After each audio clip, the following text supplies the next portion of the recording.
Hello friends and welcome back my channel PM Kavya blogs में आप सभी का स्वागत करती हूँ और आशा करती हूँ कि आप सभी अच्छे होंगे। आप सभी तो अच्छे होंगे और कामना भी यही करती हूँ हमेशा कि आप सभी अच्छे हो। लेकिन अभी फ़िलहाल मैं अच्छी नहीं हूँ और क्यों अच्छी नहीं हूँ ये भी आपको बताती हूँ।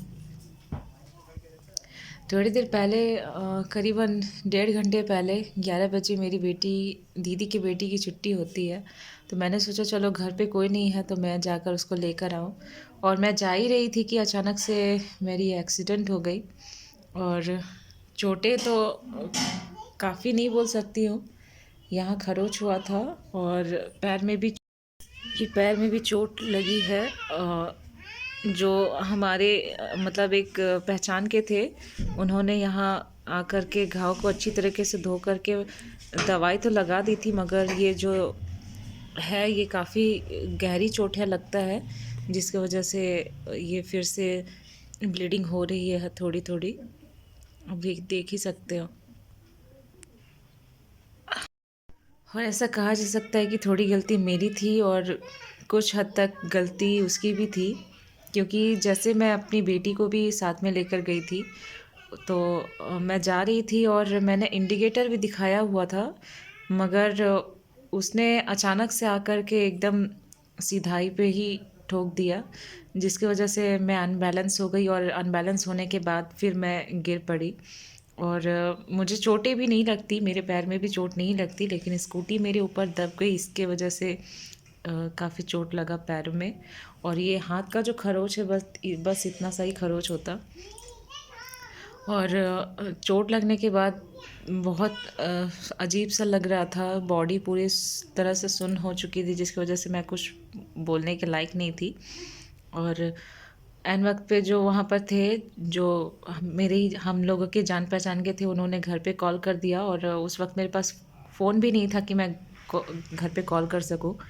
और उन्होंने ही कॉल किया और वही आए। और बोला जाए तो उन्होंने बहुत बड़ा राज खोला अपना कि वो कंपाउंडर का काम कर चुके हैं, जिसकी वजह से उन्होंने ही ये जितना भी है घाव साफ़ किया उन्होंने। और 2 इंजेक्शन भी दिया, एक टेटनस की सुई इंजेक्शन लगाई और एक किस चीज़ की थी वो मैं नहीं बता सकती। 2 सुई मुझे लग चुकी है और अभी मैं बेटर फील कर रही हूँ। सूरज मेरे लिए 2 ग्लास जूस लेकर आया था, मैंने जूस भी पी लिया है और बस खाना खाना है और रेस्ट करना है। और मुझे नहीं लगता कि पैर से अभी मैं कुछ दिन चल पाऊँगी। और और क्या बोलूँ कि गाड़ी चलाए सावधानी से चलाए। मैंने तो सावधानी बरता और हो सकता है कि जिस साइड से मैं जा रही थी वो मेरे लिए रॉन्ग साइड था और मैंने देखा भी नहीं अपने लेफ़्ट एंड राइट, इस वजह से ऐसा हुआ मेरे साथ। लेकिन जो अगला देख रहा था, अगले को भी ये देखना चाहिए कि मैं जिस साइड से जा रही हूँ वो मेरे पीछे से चला जाए। खैर, दुर्घटना तो जब तक ना हो तब तक वो दुर्घटना हो कहलाती नहीं है। एक्सीडेंट होना था और हो गया। और आज गुरु पूर्णिमा है, गुरु पूर्णिमा के दिन ही मेरा दिन खराब हो गया। चलिए कोई बात नहीं, लेकिन प्लीज़ सावधानी बरतें, हेलमेट कैरी करें और अपने आगे पीछे दाएं बाएं चारों तरफ ज़रूर देखें। और अगले, जैसे आप राइड कर रहे हो या ड्राइव कर रहे हो तो अगले को भी अच्छे से ध्यान देते हुए गाड़ी चलाएं। सुबह से लेकर शाम तक बेड रेस्ट करने के बाद मैंने थोड़ा चलने का कोशिश भी किया, लेकिन वो ब्लड सर्कुलर थोड़ा सा जाम हो चुका है, जिसके वजह से वो जब मैंने चलना शुरू किया तो वो दर्द कर रहा था। और मुझे लगता है कि बेड रेस्ट ही बेटर होगा।